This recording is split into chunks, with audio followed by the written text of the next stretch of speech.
Today, I want to talk about speed. How do I get fast at getting GMAT questions right? I don't want to be fast and wrong, and I don't want to be right and super slow. Neither of those things get me where I want to go on the exam.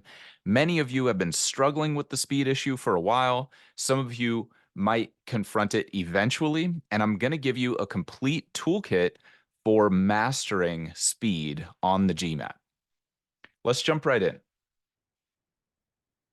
There's always a balance between accuracy and speed. And this is true in a wide variety of arenas, but it's very, very, very true on the GMAT.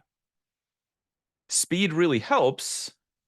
And I think the term that I would like to use, if it's not all obvious already, is efficiency. I think when we think about efficiency, we think about the optimal balance between accuracy and speed. Many of you, if you had 17 hours to take the GMAT, could get every single question right. But that's unrealistic. That timing doesn't exist. And in a way, the exam somewhat mimics real world situations in business. If I take forever to deploy the perfect strategy, it's not going to matter how good the strategy is. It's not getting deployed. I'm taking forever to do it. I'm going to miss a lot of opportunities. Now, on the flip side of that, if I just deploy super fast, but with the wrong strategy or my strategy is bad, that's going to cause a lot of problems. So we're looking for the sweet spot, and I'm going to call that efficiency as we go. And just to protect myself here, in case I get into it and I misuse a word, when I say speed going forward for the remainder of the episode, I mean efficiency. I mean speed and accuracy combined. Speed and accuracy, or what we're calling efficiency, comes from what you practice and how you practice it. Most people, when they're studying for this exam, just assume that more is better. And a lot of times they're not even conscious of that assumption when they're making it. And that can be quite dangerous. Like that was my problem back in the day, is I just thought, okay, I'll just do more of these practice problems, of these books, of these resources, of these courses, whatever the case was. And my score kept going down. I mean, I can laugh about it now, but at the time, everybody, it was no laughing matter. Obviously, things worked out extremely well. So I'm going to share with you the things that I wish I had known, and I'm going to point you to a couple other resources that will also help a lot if this is a particular pain point for you. It was definitely a huge pain point for me back in the day. So I want to just lead off by saying more is generally not better on the GMAT.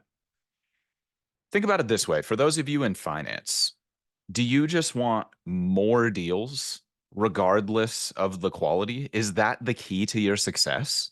No. It's high quality deals that fit your strategy. And you want more of those. You want more of the right kind of deals. If I do a bunch of bad deals, that's going to be a terrible business, terrible job, terrible situation. It's the same thing with the GMAT. If I do a bunch of low quality practice problems, then I might actually hurt my skills. This is particularly true in the verbal and data insights sections. For those of you who might be in consulting, do you want to have just a lot of terrible clients? Or do you want the best clients and as many of the best clients as you can get? Or how about this? Do you want a lot of staff? Or do you want a lot of the best staff? And many of us have worked in a situation where leadership was just throwing bodies at the problem, which only works if you have really, really talented people across the board. Now, there are many edge cases that we're not going to get into there, but hopefully you understand the general gist of what I'm trying to frame for our conversation. Perhaps obviously there's a balance between these extremes. We're probably not going to change the world or make the best financial company or the best business consulting company or the best marketing agency ever as just one person with no team. But on the flip side of that, if we have 1,000 bad people, that's probably not going to work out so great either. So again, the key is looking for that sweet spot, that balance. So let's dive in to what to practice and how to practice it so that you can build speed well. Again, going back to my previous points, anyone can go fast. The question is, can you go fast the right way? The right kind of GMAT speed and accuracy comes from pattern recognition. I'll define pattern recognition as being familiar enough with old things that you've seen before so that new things that you see are not brand new. They're not totally foreign to you. There's a couple different ways that you can build pattern recognition efficiently. Number one, you want to use the official guide for GMAT review. This is published by GMAC. You can get digital copies of the official guide and associated resources on MBA.com. And you can also get physical copies and potentially digital copies from third-party sellers. Why the official guide matters is these are actual patterns from past exams. That's the value of the official guide. The official guide includes real retired GMAT questions that cost a lot of money to develop. And it's very, very difficult for third-party providers outside of GMAC, which is the company that writes the GMAT for all intents and purposes, to replicate those questions faithfully. Again, I want to reiterate, this is extremely important in verbal and data insights. Sometimes you can get away in the quant section with questions that are like quote unquote close enough to what you would see on a real GMAT. And this is the reason that a lot of programs in the industry are known for their quant programs and not so well known for their verbal programs. It's really, really difficult. First of all, I've realized for a lot of professionals to come up with intelligent programs of study for verbal because it can be a very counterintuitive thing. And if you want help shortcutting that, I did a whole episode on GMAT verbal a few weeks back. You can listen to that. I'll break it down for you. But you can sometimes get away with it in quant. There's a time and a place for that. And so I'm going to give you some recommendations that I think will help. But the main recommendation is if you're taking a third-party provider course right now, or you're working with a coach who uses a lot of third-party resources, meaning not written by the official GMAT people, then you're going to want to, at the very least, supplement that practice that you're doing with real official guide questions. And I've given many recommendations for how to do that over the years. The simplest way to think about it is whatever topic you're currently covering, use the official guide, search for a few questions on that topic, do 5 to 10 of them until you feel at least moderately comfortable that you understand how those topics will appear on the actual GMAT, not just how they appear in the course itself. That alone can really, really help you out. But to the extent that you can use the official guide for your practice problems, I recommend that. So that's tip number one, or sort of like maxim number one, axiom number one for developing speed and accuracy well, not just taking 10 years to develop speed and accuracy. I imagine that if you're listening to this podcast, you don't want the 10-year study plan, okay? But if you do, we've got our feedback form linked in the description of this episode, so by all means, click away and let me know if you want the 10-year plan. Next axiom of developing speed well. I should have, I suppose, defined developing speed efficiently. Developing efficiency efficiently seemed a little cumbersome for the episode, everybody, so I'm doing my best over here. Number two, find a balance of volume of new questions that you have not seen before and review of old questions that you have seen before.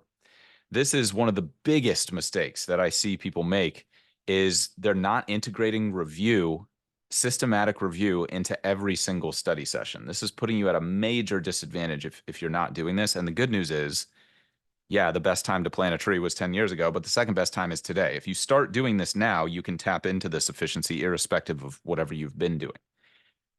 I've made a lot of recommendations about this in past episodes. So if you're struggling with quant, I definitely recommend the GMAT Quant for GMAT Focus that I put out a few weeks back.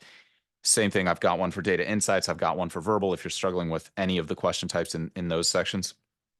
Those will help out a lot. But the sort of quick hitter of balance that you kind of can't go wrong with in terms of review and new stuff is 20% review at the beginning of every study session, 80% new stuff at the end. And the reason you want to do that review at the beginning is then when you go through your new stuff, you're reinforcing all the old stuff that you've looked at the beginning.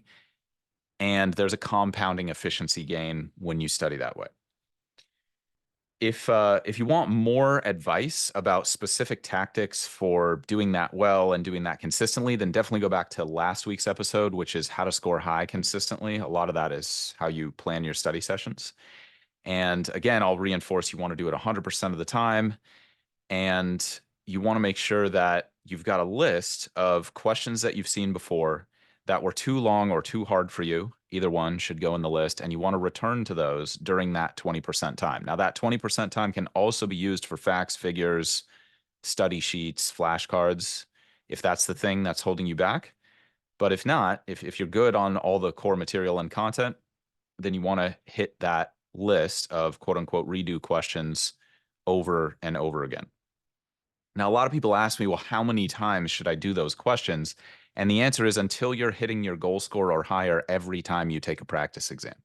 If you're not hitting your goal score or higher every time, then you just haven't done enough of the pattern recognition building. It's that.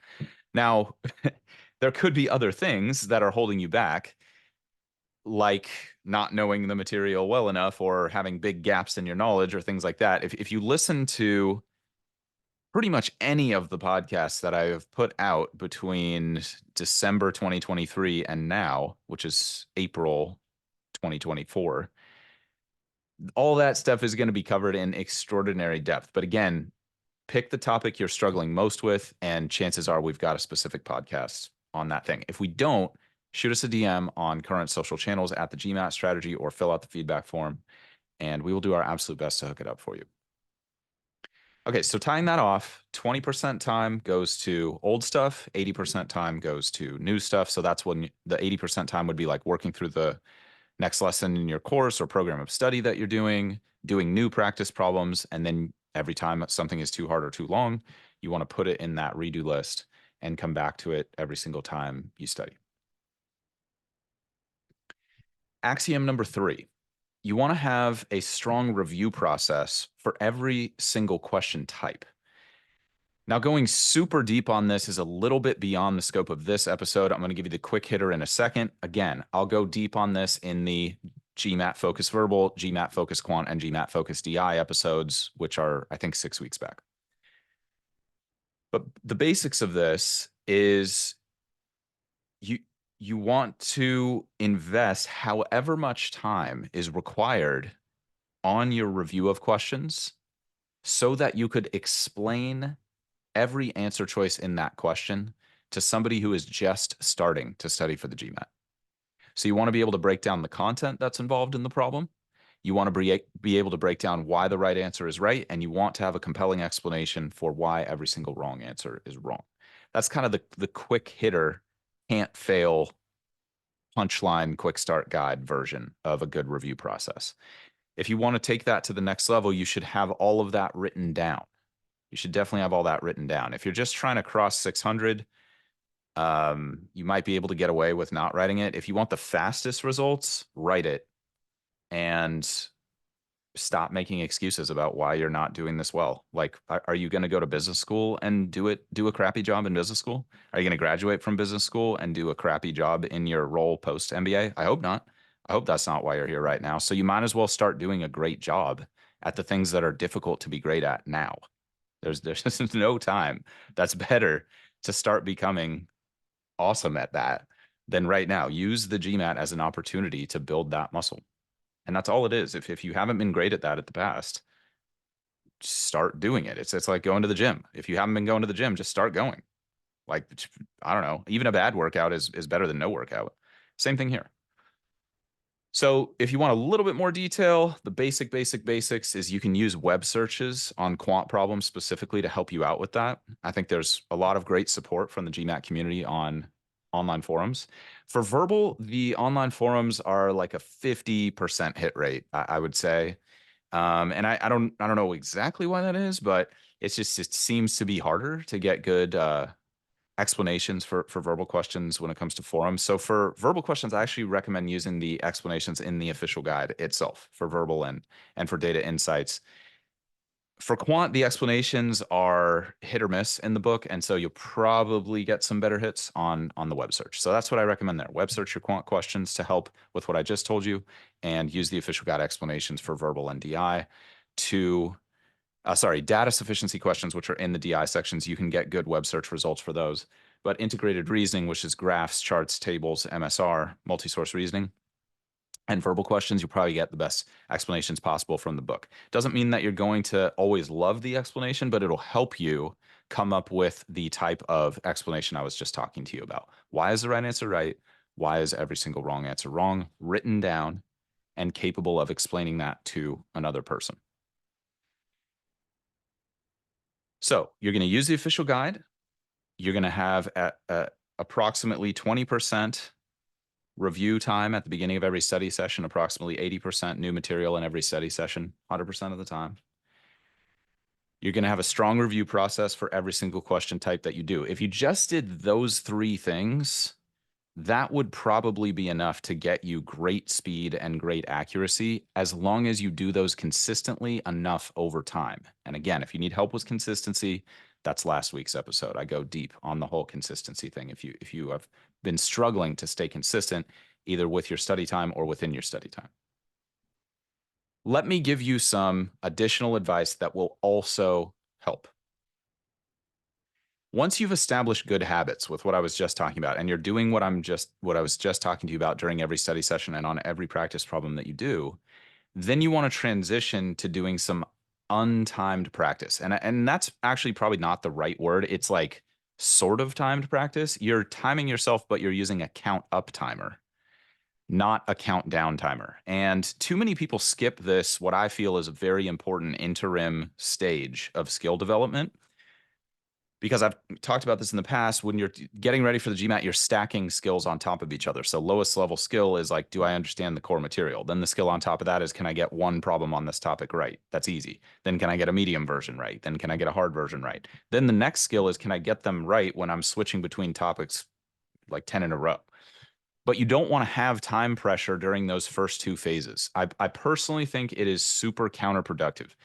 I work with a lot of people who have taken other providers' programs and not gotten great results. That's one major thing that we specialize in behind the scenes at TGS. And it's one of the major reasons, actually, that I started the company, because, like I told you briefly about my story, I struggled a lot. And what happens in a lot of courses, certainly not all of them, I don't want to be throwing the whole industry under the bus. There's some incredible providers out there, and if you have one, you probably know it.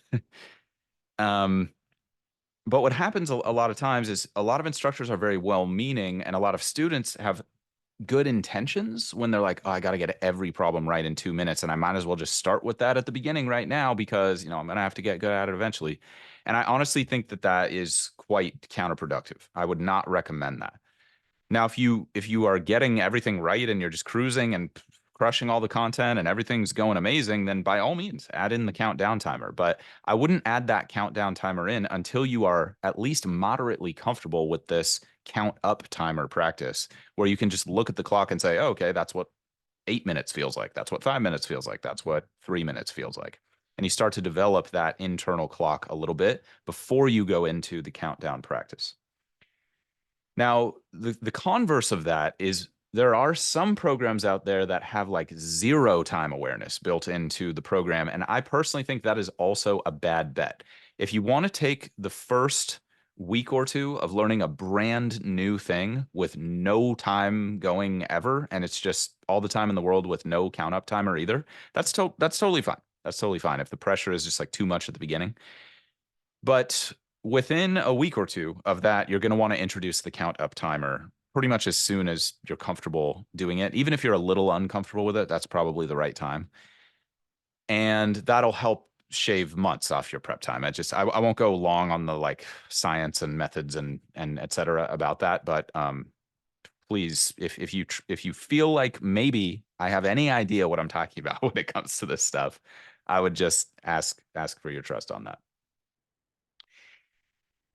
So what I recommend is staying in that count up timer phase until your basic process on each individual question type is solid. And what I mean by that specifically is like your process on problem solving, which is the one type of question in quant, 5-option multiple choice. Your process on data sufficiency, one of the problem types in the DI, data insights section. Your process is solid on two-part analysis, table analysis, multi-source reasoning, graphs, the what I call integrated reasoning questions in the DI. And then your process is solid on reading comp and your process is solid on critical reasoning. When you have those solid processes down for those individual question types and maybe some of the subtypes that like critical reasoning is often broken into 5 to 10 subtypes. Quant is often broken into many subtypes. So you have like rates questions, you have overlapping sets questions. When your process is solid for, let's call it easy and potentially medium level questions from each of those types, that is the latest that I would move to countdown time and what I'll call time pressure. So this count up timer is just time awareness. And then the next stage after that is countdown timer, which is time pressure. So the reason you want to wait until your processes are really solid is it's very difficult to build good habits under time pressure. This is also part of the reason I think many courses get this wrong, where they introduce time pressure too soon, and many people self-studying. It's hard to fault people self-studying because the GMAT's just such a counterintuitive exam. But again, if that's what you've been doing, great, just change it now. Just change it now, and that'll help a ton. Even if you've been doing a lot of timed practice, but you're missing a lot of questions you know how to do, or your processes are very inconsistent, go back to untimed or count up timer practice, rebuild, and that's how you get fast and good. Again, you don't just want to get fast and bad. That's going to be super, super frustrating. Once you've got that count up timer going on individual questions and you've covered all the basic processes for the subtypes I was just talking about, that's when you can move to sets of count up timers. So I would go for 5 in a row or 10 in a row. When you're first starting out with that, it's okay if you're only getting like 50%, give or take, right? That's totally normal. You're going to want to push yourself and data collect a little bit. And you want to aim for maybe 8 out of 10 if you're averaging medium level questions. If you're going for a super top score, let's call it 655 and above, which is like the old quote unquote 700 level benchmark of excellence from the old version of the GMAT. I would definitely recommend if you're just getting going with these untimed sets, starting with the easy sections in the official guide and do a couple 5-question sets, a couple 10-question sets until you're hitting that 80% target. Then move to the medium, then move to the hard, and expect that your timing is going to be bad at the beginning. That's super normal. Just embrace it, accept it. It's part of the growth process. Push yourself over time with each set. Try to be a little bit faster than the previous set. And then eventually you'll get to a place where you're feeling at least moderately confident with your timing. And then that's the time to transition to the time pressure, which I'll talk about in a second. Quick note, there's a great tool available from MBA.com when you purchase any of the official guides or official resources. And it's called the Online Question Bank. And within that, when you go to the page, there's quite a few steps to get it set up. But you go and you click on practice problems and then you hit start new session. And there's a little button you can click that says choose the type difficulty. And I forget the other one, but you can build your own sets using specific difficulties and specific types of questions. It's very, very, very valuable. And I would definitely recommend using that because it also logs all your data. So it's got the count up timer per question. It's got the accuracy right and wrong. You can reset them. You can look back at your data. Super valuable. You're still going to want the separate list. I recommend a spreadsheet for your redo questions. You can also use pencil and paper or pen and paper if you like, analog. But don't be using these automated question capture features on any sites because it encourages laziness. You're like, oh yeah, let me just click the review later tag and oh yeah, I'll totally come back to that later. I mean, if that's you, if you're crushing it with that, great, great. I mean, the only thing I care about for all of you is your results and your ethics. But I mean, assuming that ethics are the table stakes here, and we'll just define that broadly, I care about your results. And if you're getting great results with the way you're doing it, great. Keep doing that. If it's not broken, don't fix it. But if you're not getting the results you want, I would recommend what I am currently recommending.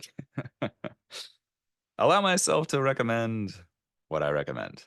I hope all of you have seen Austin Powers. It's a very funny movie, but if you haven't, I apologize for the reference. That probably didn't make much sense. So once you've got your online question set builder ideally up and running, if you have the capital to invest there, if you don't, then there's free features that are similar online, or you can make your own sets.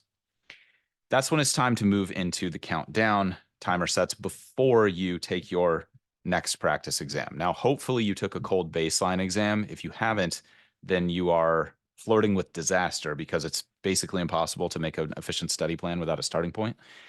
Having said that, I know that some of you might have just jumped in, or you might have gotten some questionable advice from the beginning of your studying, or you might just have major, major anxiety and it's just too much. Totally sympathetic to all of those situations. Now would be a good time to just take a cold baseline exam, just get it over with, and then you can progress to what I'm about to talk about. But the next step in bridging to getting good speed under time pressure is doing short sets, things that are shorter than the actual exam in practice. If you go to this too fast, it's going to hurt you. Like I told you, it's going to hurt your process. It's going to hurt your confidence. It's going to hurt your conviction. All of those things are going to make it a lot harder to get the results you want to get. And you don't want to be going into these situations hoping that things go well. You want to go into the situation knowing you're going to be fast enough and accurate enough. Now, if you get blown away anyway, okay, great. That's new data. Mistakes are just an information-rich data stream. New mistakes, we want to try to avoid repeating mistakes, obviously, as much as possible. But sometimes we need to repeat mistakes to be reminded, and as long as it's not fatal, you know. And again, if we're not infringing on other people's rights, it's all good. And that's pretty much the game. You'll take everything you were doing with the untimed sets, sorry, not untimed, but count up timer sets, and you will just set a countdown timer. And for DI sets, you want to do 2.5 minutes times the number of questions. So about 45 minutes for 20 questions, give or take. And for 10 question sets, you're going to want to do 22 and a half minutes, give or take, for DI. And then for quant and verbal, you can pretty much just multiply the number of questions by 2, and you'll be close enough for your total time for that set. So 5 questions in 10 minutes, 10 questions in 20 minutes. 21 questions in 45 minutes is the quant section. If you want a more realistic set, I would recommend building up to that. And then 23 questions in 45 minutes is verbals. Slightly faster pace, but 2 minutes a question should be close enough for most of you. Again, you want to get into that range where you're somewhere between 50 and 80%. If you're doing only hard questions and you haven't done a ton of practice, or you're not coming in at a super high level, then I wouldn't expect much more than 50%. I mean, hard questions are hard. What are we going to say? If you're doing easy or medium questions, I think somewhere in that 70 to 90 range is great. It's really tough to be perfect, but do your absolute best. Do your absolute best. And if you need help stopping missing questions you know how to do, go back to last week's episode on how to score high consistently. I'll give you a nice breakdown there. The last step there is just to take a practice exam and literally put this all to the test. But at that point, the practice exam should be almost like a formality. Again, you should pretty much know going into that practice exam that timing's either not going to be an issue, or you're going to be able to handle it if it is an issue. Now, the thing that you are dealing with in the practice exam that you are generally not dealing with in these sets I've been talking to you about is it's not adaptive. So you should definitely expect the practice exam or the official exam to be a greater challenge. You're going to be seeing more questions that are either slightly above, slightly below, or perfectly matching your ability level. And that's definitely a significant challenge psychologically. Most of us aren't used to taking tests where the algorithm is adapting like that. If you don't feel like you understand the algorithm well, definitely head to our website and check out the free video on how to reach your dream GMAT score in half the normal time. I'll break down how the algorithm works. The podcast and audio is not a good format to talk about that. So I got a nice little visual there for you, and that should help a ton.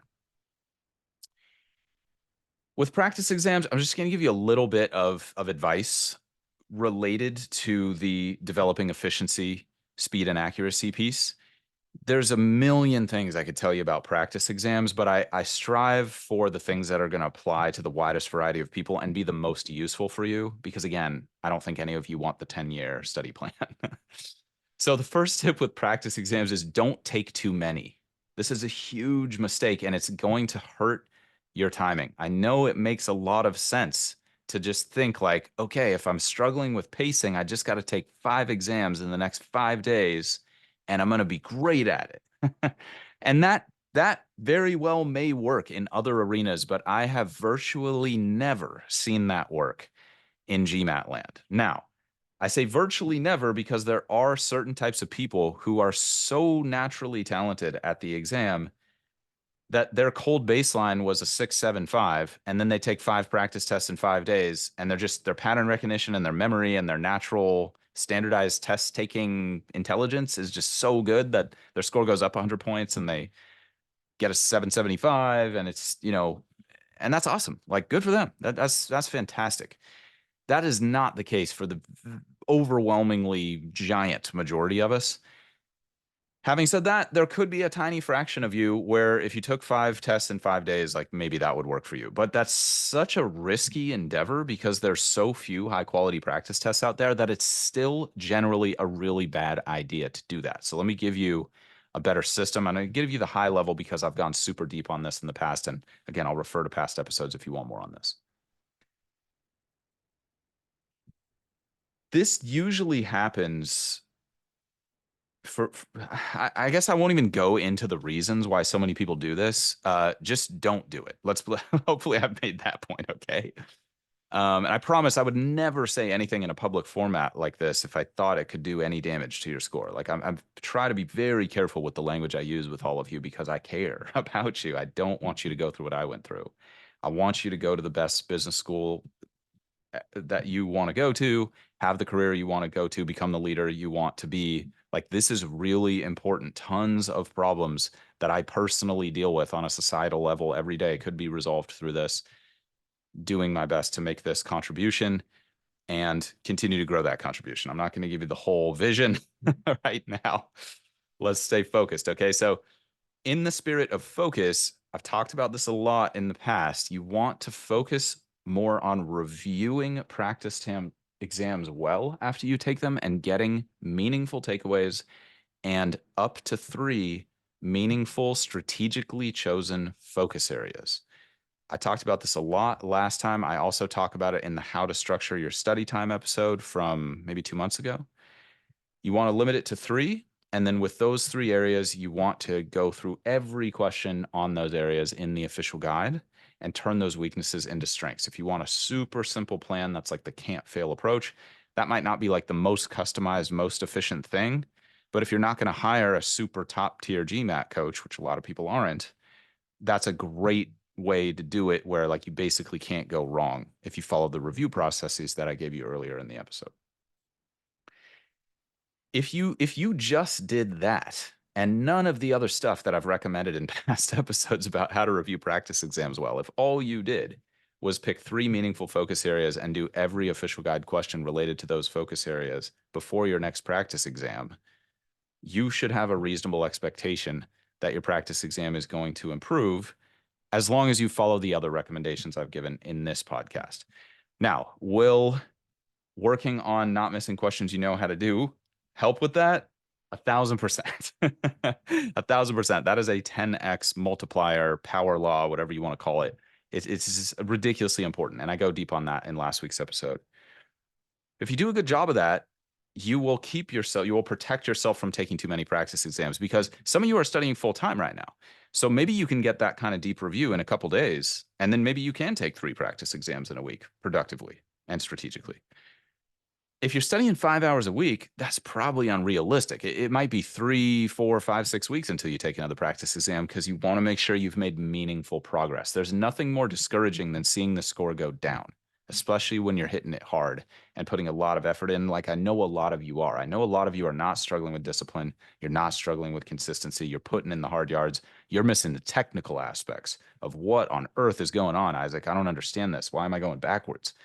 That's what this tactical stuff is about for you. I want you to audit your process based on everything I've recommended and really ask yourself, am I doing 100% of what Isaac is recommending? Or am I that person who's expecting 100% results with 90% effort or 70% effort? Please don't be that person. I mean, we're all human. We all slip and fall off at times. That's why I made the discipline and the consistency episodes. I'm not perfect. I'm not ever going to come on here and say I'm perfect. I'm striving for perfection for sure. But I haven't hit it yet, and I don't even know if it's possible.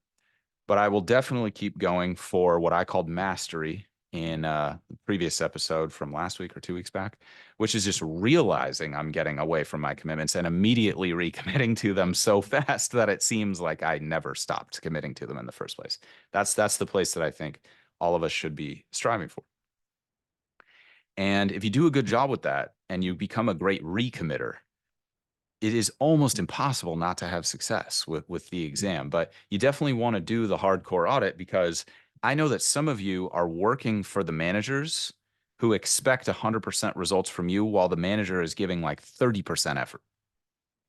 Please don't be that person, everybody. Please, that's the opposite of why I'm making this material for you. I don't want you to be a business leader. I want you to be a great business leader, the best that you can be. That's how we're going to solve these problems. And that's how you're going to get the wins and the feelings that you want out of this whole process. That's how you get the results that you're looking for. I mean, does anyone really want an MBA, or do you want the result that comes from having an MBA? That's the stuff that you can start working on right now. A lot of that just comes from your simple daily habits and disciplines. And again, it's like you don't need your whole life to become the discipline show. It's not like, motivational bro on YouTube o'clock here. It's like hit it hard during the time that you've blocked off for study, and then stop worrying about it during your chill time. Like, have the mental fortitude to stop studying when it's time to relax and start studying when it's time to study. Just do your best. You can do it, and keep getting better at that over time. That's how I got to the level I am. I won't even say I'm good or great at it. I just started really bad, and now I am less bad.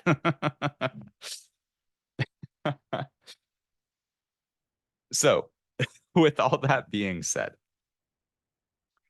a little bit of extra advice for you on how to become great at diagnosing your timing, because that might be the struggle for some of you.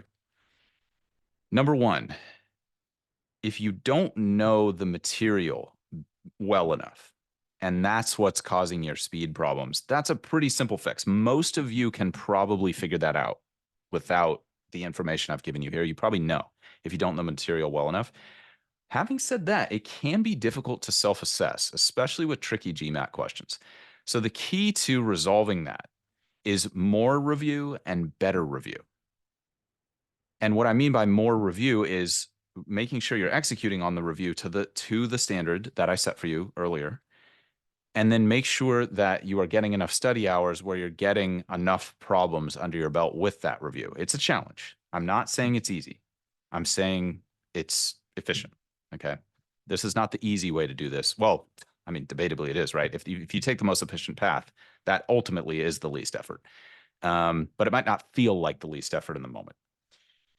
So more volume on specific topics that you're struggling with that you don't know the content on. Again, pick 3 at a time, and then do more and better review on those questions. And if you're struggling with your current program, you might need to switch up the program. Not all programs are created equal. Not all strategies are going to be a fit for certain people. Even if it's a high quality program, maybe it's just not a fit for your personal learning style or test taking style. So that's something to consider. And I strongly recommend making that switch if you know that it's not your execution that's the problem. If you're executing faithfully and not seeing results, then it's the program's fault. If you're not executing faithfully, it's your fault. And that's why I was kind of going off there for a sec. And I've got a little bit more of that kind of mindset stuff, but I want to make sure I cover the tactics for all of you who don't need the mindset piece, and then I'll dive in just a second for those of you who are like, man, like I'm just struggling with this. Like I can't like get myself in the zone. So if you don't know the stuff well enough, that can create speed problems. If you are not sure if you know it well enough, do the review to the standard I talked about and do it for at least 3 months. If you've done the review to the standard that I'm talking about for at least 3 months, you should be in good shape on the content side. Again, provided that you pick 3 at a time, grind on those 3 until you hit 70% or better on medium questions, then you can move on to the next topic. Next is just you haven't practiced enough. So that might mean more count up timer sets, like I was telling you how to do, or that might mean more count down timer sets, or you might have to do both in the sequence. And that's just doing more sets. Like if you're struggling with timing during the exam, but your sets were okay, then you need to do more sets and raise the bar. So if you were getting 70%, now you need to raise the bar and say, I'm only going to accept 80%. And if I'm not getting 80%, I need to do the deep diagnosis on like, what is the problem here? And then I got to do deep dives on this stuff. You might need to hire a coach if you're really struggling with this on your own. It can be difficult to self-assess. Many of you are very intelligent, very perceptive. You just need the right framework. That's what I'm trying to give you here. But if you've been self-assessing for a while and you're still not seeing progress, please get help. The ROI on a great coach is absurd when you look at the numbers. I mean, regularly, I don't know, I haven't done the math like specifically in a minute, but it's decision season right now for round 2. So I would say at least 50% of the people I've worked with over the last 6 months got scholarships from their target school. Like 90% of people got scholarships from some school that they applied to. And that scholarship, I will just estimate, was at least 5 times whatever they invested with me. In many cases, like 10 times, rare cases more. So I'm not saying you need to invest with me. I'm just saying, like, consider that a coach you resonate with personally could be a really, really great investment for you if you've been struggling on your own, or you just don't want to struggle on your own. Like if you just prefer to have a really awesome teammate do this with you, reach out to some people, do some diligence, and pick someone who fits with you. If you're interested in learning more about what we do, then head to our website, register for the video that I told you about, and then there's a link to book a call with us if you want to learn more. We don't have like a quote unquote set program within TGS. Everything's customized for the individual. That's why we do the calls.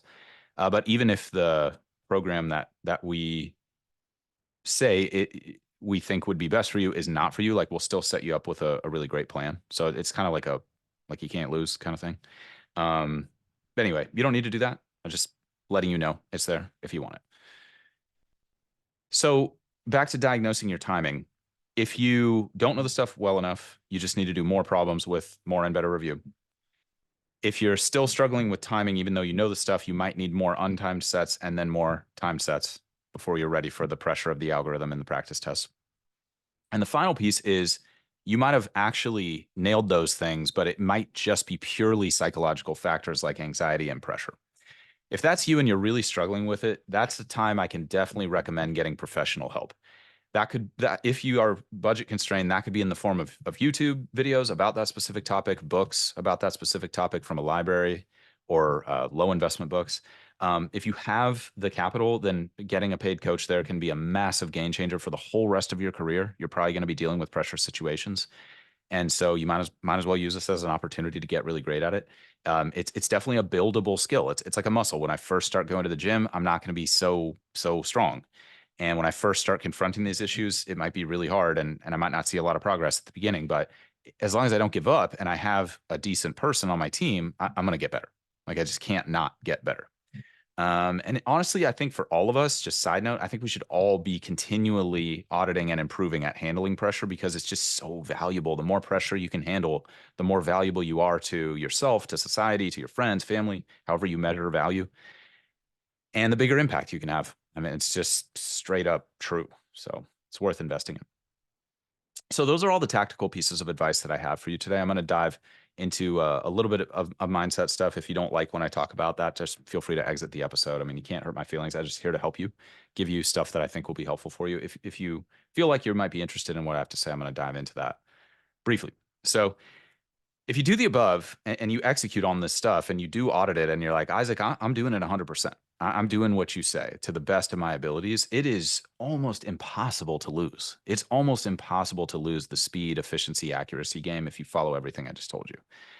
Remember, though, that if you're not following it, every corner that you cut in practice is 10 points coming off your score on test day. It's another question you're not going to get when the pressure's on. I said this last week. I'm going to say it again. Under pressure, we don't tend to rise to the occasion. We tend to sink to the level of our conditioning. All this stuff I've given you today is around improving your conditioning so that even if you're stressed, scared, tired, not feeling it on test day, your conditioning takes over. And it's almost like a muscle memory thing where the exam just happens. It happens well. It happens efficiently. And you're like, oh my gosh, I thought that was going terribly. And look at my score. That's exactly how I felt when I got my first 99th percentile score back in the day, which was just honestly so difficult to put into words how big of a win that was for me after seeing my score go down 3 times over the course of like 8 months of hardcore study. I was not phoning it in, everybody, I promise. And yeah, I didn't even know I was cutting corners. I mean, that's the terrifying thing. Like, at least all of you hopefully have, TGS now, to the extent that I want it to be for you, which is like, okay, you at least have the framework to not be in that situation. Like, if you're grinding and putting in the effort and executing faithfully, then like you're gonna move the needle. But the cutting corners kind of thing is really insidious. It's really dangerous because like when we get tired, we tend to do it more. When we are stressed, we tend to do it more. And a lot of times it's not because we're like bad people or something like that. It's just like part of being human. Like, who do you know who's operating at peak performance 100% of the time? Like, I don't even know if that's possible or realistic. Or maybe you could do it for like a week and then, what happens then? So here's my advice. Just notice when you're cutting corners. Just create more awareness around that. I gave this to you in a previous episode. I don't remember exactly what it was, but every time you make an excuse or you hear somebody else making an excuse, write it down. The more you create awareness around the excuses you make for not being at your best, the less often you're going to buy into that excuse. The first step in separating yourself from bad habits is becoming aware of the inner dialogue or voice in your head that triggers that bad habit. So if you can start to interrupt that thinking pattern, you can start to interrupt the behavior pattern. It might not be an overnight flick of the wrist kind of thing. It might take a lot of repetitions. You might fail at it 30 times before you get it.